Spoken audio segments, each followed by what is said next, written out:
রাসূল সাল্লাল্লাহু আলাইহি ওয়াসাল্লাম একবার স্বপ্নে দেখলেন যে তিনি ওনাকে দুধ দেয়া হয়েছে বাটিতে, দুধ খাচ্ছেন, পরে আঙ্গুলের ফাঁক থেকে দুধ বেরোচ্ছে।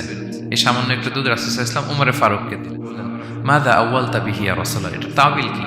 তখন বললেন আউয়ালতু বিহি আল ইলম, এটা দিয়ে আমি জ্ঞান বুঝিয়েছি। মানে উমরে ফারুকের আল্লাহ তাআলা অনেক জ্ঞান দিবেন।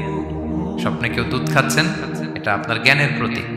রাসূল সাল্লাল্লাহু আলাইহি ওয়াসাল্লাম স্বপ্নে দেখলেন লোকজন দাঁড়ানো, কারো গায়ের জামা এতটুকু, কারো এতটুকু, কারো হাঁটু পর্যন্ত, আর উমরে ফারুক জামা একেবারে টেনে হিচড়ে যাচ্ছে। তো সাহাবারা বললেন মাযা আউয়ালতু বিহি ইয়া রাসূলুল্লাহ, এই স্বপ্নের তাওয়িল কি, ব্যাখ্যা কি? রাসূল সাল্লাল্লাহু আলাইহি ওয়াসাল্লাম বললেন আউয়ালতু বিহি আদ-দীন আত-তাকওয়া, এটা দ্বারা আমি দিনদারি বুঝিয়েছি। মানে উমরে ফারুকের দিনদারি অনেক বেশি। স্বপ্নে কেউ ছোট জামা দেখলে তার দিনদারি কমতেছে, এটার একটা আলাম। হুট করে স্বপ্নের কথা কাউকে শেয়ার করতে নেই।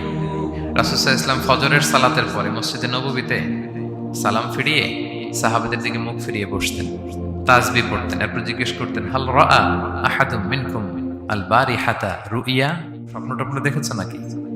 তো তখন সাহাবারা এই স্বপ্ন বলতেন, রাসূল সাল্লাল্লাহু আলাইহি ওয়াসাল্লাম ব্যাখ্যা করতেন। সুবহানাল্লাহ।